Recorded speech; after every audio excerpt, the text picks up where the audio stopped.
नमस्कार, मैं निशा। आप देख रहे हैं पंजाब केसरी टीवी। बिहार विधानसभा चुनाव पर पंजाब केसरी की खास कवरेज चल रही है। इस कवरेज में हम आपको एक लोकसभा सीट के तहत आने वाली सभी विधानसभा सीटों के समीकरण के बारे में विस्तार से जानकारी देते हैं। इसी सिलसिले में आज वाल्मीकि नगर लोकसभा सीट के तहत आने वाली 6 विधानसभा क्षेत्र पर मैं विस्तार से चर्चा करूंगी। वाल्मीकि नगर लोकसभा क्षेत्र के तहत वाल्मीकि नगर, रामनगर, नरकटियागंज, बगहा, लोहरिया और सिकटा विधानसभा सीटें आती हैं, जिसमें सिकटा, लोहरिया और नरकटियागंज विधानसभा सीट पश्चिमी चंपारण जिले में है, जबकि बगहा, वाल्मीकि नगर और रामनगर विधानसभा सीटें बगहा में हैं। आइए अब आपको बारी बारी इन 6 विधानसभा सीटों के बारे में विस्तार से एक रिपोर्ट दिखाते हैं। सबसे पहले वाल्मीकि नगर विधानसभा सीट के आंकड़े पर डालते हैं एक नजर। विधानसभा वाल्मीकि नगर बिहार के 243 विधानसभा सीटों में से एक वाल्मीकि नगर विधानसभा सीट भी है। पश्चिम चंपारण जिले में स्थित ये विधानसभा क्षेत्र वाल्मीकि नगर लोकसभा निर्वाचन क्षेत्र के अंतर्गत आता है। ये क्षेत्र नेपाल की सीमा से सटा हुआ है और बिहार के सुदूर उत्तर में स्थित है। बता दें कि परिसीमन के बाद साल 2008 में ये विधानसभा क्षेत्र अस्तित्व में आया। साल 2010 में इस सीट पर हुए चुनाव में जेडीयू के राजेश सिंह विधायक चुने गए थे, लेकिन 2015 में हुए चुनाव में जेडीयू, आरजेडी और कांग्रेस के महागठबंधन के बावजूद ये सीट महागठबंधन के खाते में नहीं गई। इस सीट पर कांग्रेस चुनाव लड़ रही थी, लेकिन जीत हासिल करने में कामयाब नहीं हो पाई और निर्दलीय उम्मीदवार धीरेन्द्र प्रताप सिंह इस सीट से विधायक चुने गए थे, जबकि कांग्रेस उम्मीदवार इरशाद हुसैन दूसरे नंबर पर थे। वहीं 2020 के चुनाव में जेडीयू की टिकट पर धीरेन्द्र प्रताप सिंह ने फिर से जीत हासिल की थी। 2025 के विधानसभा चुनाव में भी जेडीयू की तरफ से धीरेन्द्र प्रताप सिंह ही यहां से किस्मत आजमा सकते हैं। वहीं 2020 के विधानसभा चुनाव में वाल्मीकि नगर में जेडीयू उम्मीदवार धीरेन्द्र प्रताप सिंह ने जीत हासिल की थी। धीरेन्द्र प्रताप सिंह ने 74,906 वोट लाकर जीत हासिल की थी। धीरेन्द्र प्रताप सिंह ने कांग्रेस उम्मीदवार राजेश सिंह को 21,585 वोट के बड़े अंतर से मात दी थी। वहीं जाप उम्मीदवार सुमंत कुमार 18,409 वोट लाकर तीसरे स्थान पर रहे थे। वहीं 2015 के विधानसभा चुनाव में वाल्मीकि नगर सीट पर निर्दलीय उम्मीदवार धीरेन्द्र प्रताप सिंह ने जीत हासिल की थी। धीरेन्द्र प्रताप सिंह ने कांग्रेस उम्मीदवार इरशाद हुसैन को 33,580 वोट से हराकर जीत का परचम लहराया था। धीरेन्द्र प्रताप सिंह को कुल 66,860 वोट मिले थे, जबकि दूसरे नंबर पर रहे इरशाद हुसैन को कुल 33,280 वोट मिले थे। तो वहीं तीसरे स्थान पर रहे बीएलएसपी के सुरेंद्र प्रसाद को कुल 32,740 वोट मिले थे। वहीं 2010 के विधानसभा चुनाव परिणामों पर नजर डालें तो इस सीट पर जेडीयू उम्मीदवार राजेश सिंह ने जीत हासिल की थी।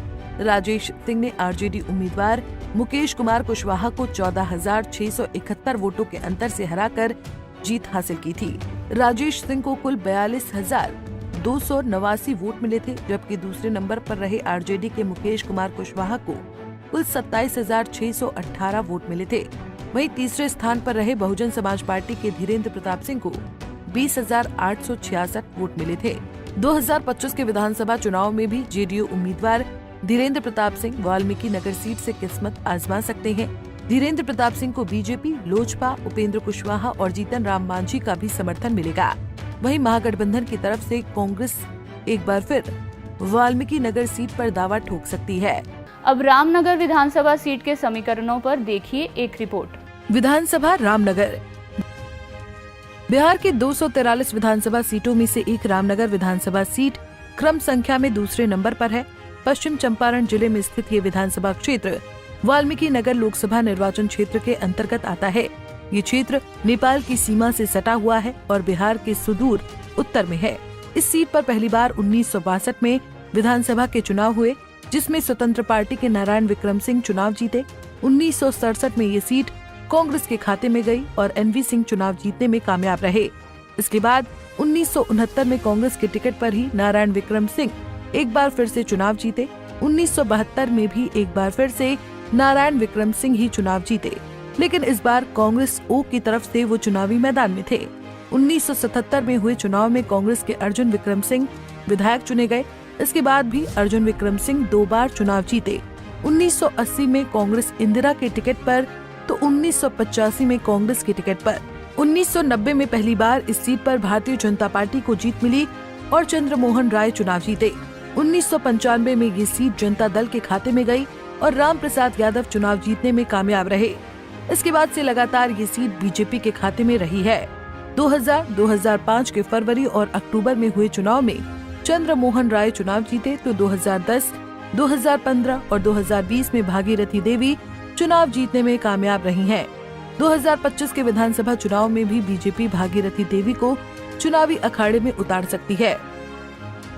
2020 के विधानसभा चुनाव में रामनगर सीट पर बीजेपी उम्मीदवार भागीरथी देवी ने जीत हासिल की थी। भागीरथी देवी ने 75,423 वोट लाकर जीत का परचम लहराया था।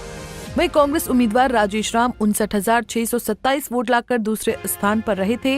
इस तरह से भागीरथी देवी ने राजेश राम को 15,796 वोट के अंतर से हराया था। वहीं सुबोध कुमार 26,063 वोट लाकर तीसरे स्थान पर रहे थे। वहीं 2015 के विधानसभा चुनाव में इस सीट पर बीजेपी की भागीरथी देवी कांग्रेस के पूर्णमासी राम को हराकर विधायक चुनी गयी। भागीरथी देवी को कुल 82,166 वोट मिले थे, जबकि दूसरे नंबर पर रहे पूर्णमासी राम को कुल 64,178 वोट मिले थे। तो वहीं तीसरे स्थान पर रहे एनसीपी के सुबोध कुमार को मात्र 9,488 वोट मिले थे। वहीं 2010 के विधानसभा चुनाव परिणामों पर नजर डालें तो बीजेपी की भागीरथी देवी कांग्रेस के नरेश राम को 29,782 वोटों से हराकर विधायक चुनी गयी। भागीरथी देवी को कुल 51,993 वोट मिले थे, जबकि दूसरे नंबर पर रहे नरेश राम को कुल 22,211 वोट मिले थे। तो वहीं तीसरे स्थान पर रहे एनसीपी के सुबोध कुमार को कुल 20,095 वोट मिले थे। 2025 के विधानसभा चुनाव में इस बार बीजेपी और इंडिया गठबंधन में मुकाबला देखने को मिल सकता है। अगर पुराने रिकॉर्ड को देखें तो यहां से बीजेपी का पलड़ा भारी लगता है। रामनगर के बाद आपको नरकटियागंज विधानसभा सीट के हर पहलू पर दिखाते हैं ये खास रिपोर्ट। विधानसभा नरकटियागंज। बिहार के 243 विधानसभा सीटों में से एक नरकटियागंज विधानसभा सीट क्रम संख्या में तीसरे नंबर पर है। पश्चिम चंपारण जिले में स्थित ये विधानसभा क्षेत्र वाल्मीकि नगर लोकसभा निर्वाचन क्षेत्र के अंतर्गत आता है। बता दें कि परिसीमन के बाद साल 2008 में ये विधानसभा क्षेत्र अस्तित्व में आया और साल 2010 में इस सीट पर हुए चुनाव में बीजेपी के सतीश चंद्र दुबे विधायक चुने गए थे। इसके बाद 2014 में हुए उपचुनाव में भी इस सीट पर बीजेपी का ही कब्जा रहा और रश्मि वर्मा विधायक चुनी गयी। रश्मि वर्मा नरकटियागंज की मेयर भी रह चुकी थी। हालांकि 2015 में इस सीट को बीजेपी बचाने में कामयाब नहीं हो पाई और कांग्रेस के विनय वर्मा विधायक चुने गए, लेकिन 2020 के चुनाव में रश्मि वर्मा ने जीत हासिल की थी। इस बार भी बीजेपी यहां से रश्मि वर्मा को चुनावी रण में उतार सकती है। वहीं 2020 के चुनाव में नरकटियागंज विधानसभा सीट पर बीजेपी उम्मीदवार रश्मि वर्मा ने जीत हासिल की थी। रश्मि वर्मा 75,484 वोट लाकर पहले स्थान पर रही थी। कांग्रेस उम्मीदवार विनय वर्मा 54,350 वोट लाकर दूसरे स्थान पर रहे थे। वहीं निर्दलीय उम्मीदवार रेणु देवी 7,674 वोट लाकर तीसरे स्थान पर रही थी। वहीं 2015 के विधानसभा चुनाव में इस सीट पर कांग्रेस के विनय शर्मा ने बीजेपी की रेणु देवी को 16,061 वोटों से हराया। विनय शर्मा को कुल 57,212 वोट मिले थे, जबकि दूसरे नंबर पर रही रेणु देवी को कुल 41,151 वोट मिले थे। तो वहीं तीसरे स्थान पर रही निर्दलीय रश्मि वर्मा को 39,100 वोट मिले थे। वहीं 2014 में हुए विधानसभा चुनाव में परिणामों पर नजर डालें तो बीजेपी की रश्मि वर्मा ने कांग्रेस के फखरुद्दीन खान को 15,742 वोटों से हराया और विधायक चुनी गयी। रश्मि वर्मा को कुल 64,602 वोट मिले थे, जबकि दूसरे नंबर पर रहे फखरुद्दीन खान को कुल 48,860 वोट मिले थे। तो वहीं तीसरे स्थान पर रहे जेपीएस के राम भजू महतो को मात्र 3,769 वोट मिले थे।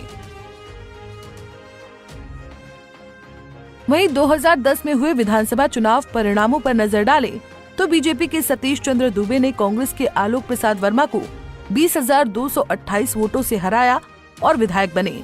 सतीश चंद्र दुबे को कुल 45,022 वोट मिले थे, जबकि दूसरे नंबर पर रहे आलोक प्रसाद वर्मा को कुल 24,794 वोट मिले थे। तो वहीं तीसरे स्थान पर रहे निर्दलीय फखरुद्दीन खान को कुल 22,381 वोट मिले थे।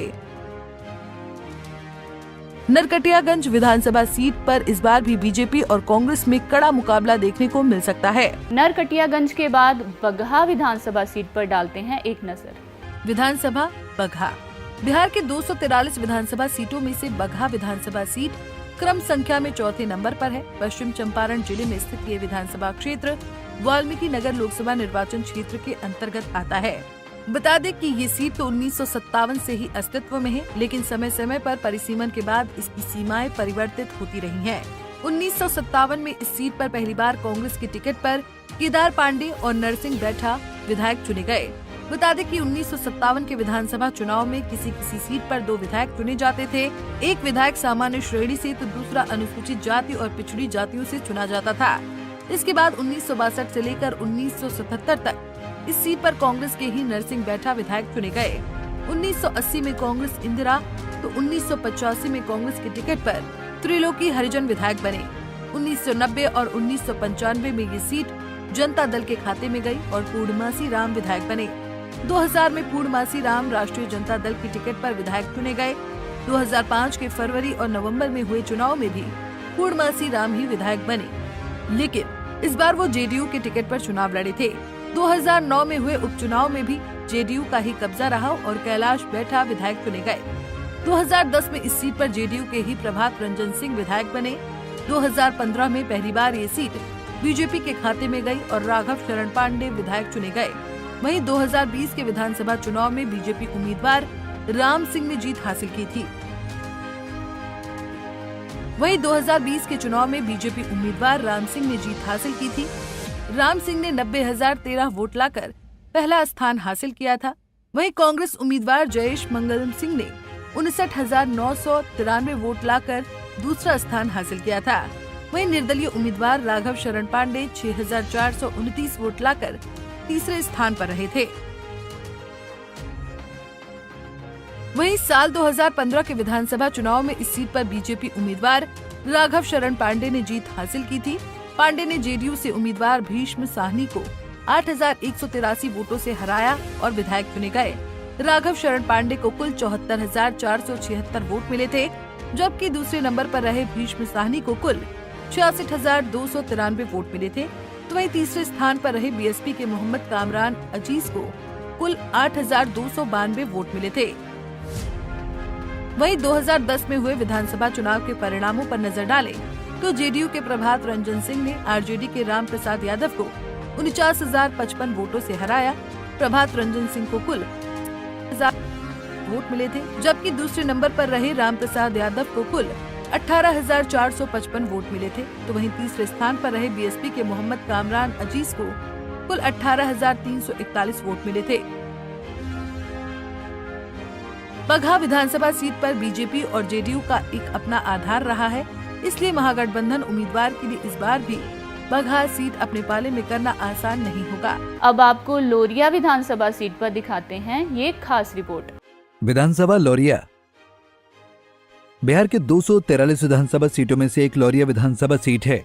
पश्चिम चंपारण जिले में स्थित ये विधानसभा क्षेत्र वाल्मीकि नगर लोकसभा निर्वाचन क्षेत्र के अंतर्गत आता है। ये सीट तो 1957 से ही अस्तित्व में है, लेकिन समय समय पर परिसीमन के बाद इसकी सीमाएं बदलती रही हैं। 1957 में सीट पर पहली बार कांग्रेस की टिकट पर शुभ नारायण प्रसाद विधायक चुने गए। 1962 में भी इस सीट पर शुभ नारायण प्रसाद का ही कब्जा रहा। 1967 में निर्दलीय एस शाही विधायक बने। 1969 में ये सीट स्वतंत्र पार्टी के खाते में गई और शत्रु मर्दन शाही विधायक चुने गए। 1972 में कांग्रेस के टिकट पर फुलेना राव इस सीट से विधायक बने। 1977 में भी ये सीट कांग्रेस के ही खाते में ही रही और विश्व मोहन शर्मा विधायक बने। 1980 में भी विश्व मोहन शर्मा ही विधायक बने, लेकिन इस बार वो कांग्रेस इंदिरा की टिकट पर चुनावी मैदान में थे। 1985 में विश्व मोहन शर्मा लगातार तीसरी बार विधायक बने। इस बार कांग्रेस की टिकट पर चुनाव जीते थे। 1990 और 95 में ये सीट जनता दल के खाते में रही और रणविजय शाही चुनाव जीते। 2000 में एक बार फिर से ये सीट कांग्रेस के खाते में गई और विश्व मोहन शर्मा इस क्षेत्र से चौथी बार विधायक चुने गए। फरवरी 2005 और अक्टूबर 2005 में सीट पर जनता दल यूनाइटेड का कब्जा रहा और प्रदीप सिंह विधायक बने। 2010 में ये सीट निर्दलीय विनय बिहारी के खाते में गई। 2015 और 2020 में हुए चुनाव में विनय बिहारी ही बीजेपी की टिकट पर जीतकर विधानसभा पहुंचे। वहीं 2020 के विधानसभा चुनाव में लौरिया सीट पर बीजेपी उम्मीदवार विनय बिहारी ने जीत हासिल की थी। विनय बिहारी 77,927 वोट लाकर पहले स्थान पर रहे थे। वहीं RJD candidate Shambhu Tiwari 48,923 vote लाकर दूसरे स्थान पर रहे थे, तो बीएसपी उम्मीदवार रण कौशल प्रताप सिंह 17,515 वोट लाकर तीसरे स्थान पर रहे थे। वहीं 2015 के विधानसभा चुनाव में सीट पर बीजेपी उम्मीदवार विनय बिहारी ने जीत हासिल की थथी। विनय बिहारी ने आरजेडी के रण कौशल प्रताप सिंह को 17,573 वोटों से हराया और विधायक चुने गए। विनय बिहारी को कुल 57,351 वोट मिले थे, जबकि दूसरे नंबर पर रहे रण कौशल प्रताप सिंह को कुल 39,778 वोट मिले थे, तो वहीं तीसरे स्थान पर रहे निर्दलीय शंभू तिवारी को कुल 20,793 वोट मिले थे। वहीं 2010 में हुए चुनाव में निर्दलीय विनय बिहारी ने जेडीयू के प्रदीप सिंह को 10,881 वोटों से हराया। विनय बिहारी को कुल 38,381 वोट मिले थे, जबकि दूसरे नंबर पर रहे प्रदीप सिंह को कुल 27,500 वोट मिले थे, तो वहीं तीसरे स्थान पर रहे आरजेडी कैंडिडेट शंभू तिवारी को कुल 22,140 वोट मिले थे। लौरिया सीट पर विनय बिहारी लगातार 3 बार विधानसभा चुनाव जीत चुके हैं। 2025 के चुनाव में विनय बिहारी जीत का चौका लगाने के लिए उतर सकते हैं, लेकिन विनय बिहारी जीत का चौका लगा पाएंगे या नहीं, ये तो वक्त ही बताएगा। वाल्मीकि नगर लोकसभा सीट के तहत आने वाली सिकटा विधानसभा सीट के समीकरणों पर अब डालते हैं एक नजर। विधानसभा सिकटा। बिहार की 243 विधानसभा सीटों में से एक सिकटा विधानसभा सीट है। पश्चिम चंपारण जिले में स्थित ये विधानसभा क्षेत्र वाल्मीकि नगर लोकसभा निर्वाचन क्षेत्र के अंतर्गत आता है। बता दें कि ये सीट तो 1951 से ही अस्तित्व में है, लेकिन समय समय पर परिसीमन के बाद इसकी सीमाएं परिवर्तित होती रहीं। 1951 में इस सीट पर पहली बार कांग्रेस की टिकट पर फैजुल रहमान विधायक चुने गए। 1957 में भी इस सीट पर फैजुल रहमान का ही कब्जा रहा। 1962 में स्वतंत्र पार्टी के रैफुल आजम विधायक बने। 1967 में ये seat communist party of India Marxist के यूएस शुक्ला विधायक चुने गए। 1969 में एक बार फिर इस सीट पर कांग्रेस ने कब्जा जमाया और रैफुल आलम विधायक चुने गए। 1972 में भी ये सीट कांग्रेस ओ के ही खाते में गई और फयाजुल आजम विधायक बने। 1977 में भी फयाजुल आजम ही विधायक बने, लेकिन इस बार वो कांग्रेस की टिकट पर चुनावी मैदान में थे। 1980 में धर्मेश प्रसाद वर्मा जनता पार्टी जेपी की टिकट पर, तो 1985 में जनता पार्टी की टिकट पर विधायक बने। 1990 में एक बार फिर से फयाजुल आजम विधायक चुने गए, लेकिन इस बार वो निर्दलीय चुनाव लड़े थे। 1991 में हुए उपचुनाव में निर्दलीय दिलीप वर्मा विधायक चुने गए। इसके बाद 1995 में चंपारण विकास पार्टी, 2000 में बीजेपी और फरवरी 2005 में समाजवादी पार्टी की टिकट पर वर्मा ने चुनाव जीता। नवंबर 2005 में कांग्रेस की पार्टी पर फिरोज अहमद चुनाव जीते। 2010 में एक बार फिर से दिलीप वर्मा निर्दलीय विधायक चुने गए। 2015 में ये सीट पहली बार जनता दल यूनाइटेड के खाते में गई और फिरोज अहमद एक बार फिर से विधायक चुने गए। 2020 के चुनाव में सीपीआई एमएलएल कैंडिडेट बीरेंद्र प्रसाद गुप्ता ने जीत हासिल की थी। इस बार भी यहां से बीरेंद्र प्रसाद गुप्ता ही लेफ्ट का मोर्चा संभालेंगे। वहीं 2020 के चुनाव में सिकटा सीट पर सीपीआई एमएलएल कैंडिडेट बीरेंद्र प्रसाद गुप्ता ने 49,075 वोट से जीत हासिल की थी। बीरेंद्र प्रसाद गुप्ता ने निर्दलीय उम्मीदवार दिलीप वर्मा को 2,302 वोट के कम मार्जिन से हराया था। निर्दलीय उम्मीदवार दिलीप वर्मा को 46,773 वोट मिले थे, तो खुर्शीद फिरोज अहमद ने 35,798 वोट लाकर तीसरा स्थान हासिल किया था। वहीं 2015 के विधानसभा चुनाव में इस सीट पर जेडीयू के फिरोज अहमद ने बीजेपी के दिलीप वर्मा को 2,835 वोटों से हराया। फिरोज अहमद को कुल 69,870 वोट मिले थे, जबकि दूसरे नंबर पर रहे दिलीप वर्मा को कुल 67,035 वोट मिले थे। तो वहीं तीसरे स्थान पर रहे सीपीआई एमएल के बीरेंद्र प्रसाद गुप्ता को कुल 5,639 वोट मिले थे। वहीं 2010 में हुए विधानसभा चुनाव में निर्दलीय दिलीप वर्मा ने जेडीयू के फिरोज अहमद को 8,779 वोटों से हराया था। दिलीप वर्मा को कुल 49,229 वोट मिले थे, जबकि दूसरे नंबर पर रहे फिरोज अहमद को कुल 40,450 वोट मिले थे। तो वहीं तीसरे स्थान पर रहे लोक जनशक्ति पार्टी के घनश्याम प्रसाद को कुल 8,779 वोट मिले थे। बीरेंद्र प्रसाद गुप्ता ने पिछले चुनाव में कम मार्जिन से जीत हासिल की थी, इसलिए इस बार उनके लिए जीत हासिल करना आसान होगा। आज वाल्मीकि नगर लोकसभा सीट के तहत आने वाली सभी विधानसभा सीटों के हर पहलू पर विस्तार से रिपोर्ट दिखाई गई। आगे किसी और लोकसभा सीट के तहत आने वाली विधानसभा सीटों पर हमारी विशेष चर्चा जारी रहेगी। तब तक आप देखते रहिए पंजाब केसरी टीवी। नमस्कार। हमसे जुड़े रहने के लिए हमारे YouTube चैनल को सब्सक्राइब करें और नई वीडियो की नोटिफिकेशन के लिए बेल आइकॉन को दबाएं।